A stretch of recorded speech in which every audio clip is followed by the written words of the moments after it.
একদিন আমি আমার স্কুলের ম্যামকে বলেছিলাম, ম্যাম আই লাভ ইউ। পরের দিন দেখে আমার খাতায় 10 নাম্বার কম। ম্যামকে জিজ্ঞেস করতে ম্যাম বলে, এটা তোমার বেয়াদবি শাস্তি। সেদিন আমি বুঝতে পারলাম আই লাভ ইউ বলা মানে বেয়াদবি করা।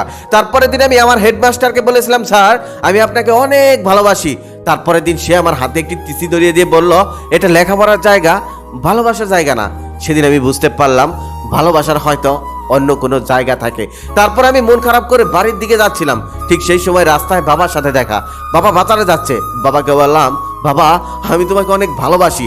বাবা তখন বলল, আমি বাজারে যাচ্ছি, আমার কাছে এখন তেমন টাকা পয়সা নেই, এখন বিরক্ত করো না, বাড়িতে যাও। আমি তখন বুঝতে পারলাম ভালোবাসি বলা মানে টাকা চাওয়া। তার একটু সামনে ভাইয়ার সাথে দেখা। ভাইয়াকে বললাম, ভাইয়া আমি তোমাকে অনেক বেশি ভালোবাসি। ভাইয়া তখন বলল, নতুন শার্ট কেনার ধান্দা তাই না? এখন আমার কাছে টাকা পয়সা নেই, পরে দেখবো, এখন বাড়িতে যা। তখন আমি বুঝতে পারলাম ভালোবাসি বলা মানে শার্ট কিনতে চাওয়া। তারপর আমি বাড়িতে গেলাম। বাড়িতে গিয়ে দেখলাম আমার বোন যেন কি করছে। বোনকে বললাম, আপু আমি তোমাকে অনেক ভালোবাসি। আপু তখন বলল, কাপড় চোপড় ময়লা হয়েছে না, আমি ধুয়ে দিতে পারবো না, আমার হাতে এখন অনেক কাজ, নিজেরটা নিজেই ধুয়ে নে। সেদিন আমি বুঝতে পারলাম ভালোবাসি বলা মানে কাপড় ধুয়ে দিতে বলা। তখন আমার মনটাই খারাপ হয়ে গেল। কেউ আমার ভালোবাসার অর্থ বুঝলো না, আমিও ভালোবাসার অর্থটা বুঝতে পারলাম না। আসলে ভালোবাসাটা কি? যার কাছে ভালোবাসি বললাম সেই ভিন্ন ভিন্ন উত্তর দিল। তারপরে আমি মাকে ডাকলাম। আপু বলল মা রান্না করে রান্না করছে। তারপর সেখানে আমি দৌড়ে গিয়ে মাকে বললাম, মা আমি তোমাকে অনেক ভালোবাসি। মা তখন আমাকে জড়িয়ে ধরে বলল, পাগল ছেলে, আমিও তো তোকে অনেক বেশি ভালোবাসি। সারাদিন কোথায় ছিলি? মুখটা শুকিয়ে গেছে, জল খেতে দেই। এই বলে মা আমার কপালে চুমু খেতে লাগলো। তখন আর আমার বোঝার বাকি রইল না আসলে ভালোবাসার মানেটা কি। সিজারে আবার কিসের কষ্ট, শুধু পেট কাটে, এমনটাই শোনা যায় মানুষের মুখে। আরে 7টা পর্দা কেটে বেবিটাকে দুনিয়ায় আনতে হয়, আধা ঘন্টার মধ্যে 3টা স্যালাইন শেষ হয়। মোটা সিরিঞ্জে দেওয়া মেরিরন্ডে সেই ইনজেকশনটা সারাটা জীবন কষ্ট দেয়।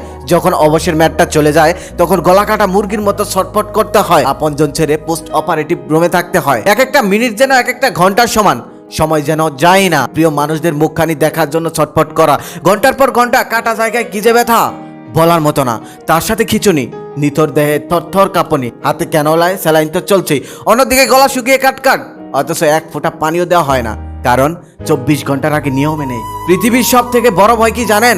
মৃত্যুর ভয়। তেলাপোকা দেখে ভয় পাওয়া মেয়েটি যখন অপারেশন থিয়েটারে যায় তখন সে মৃত্যুর ভয়টাই পায়।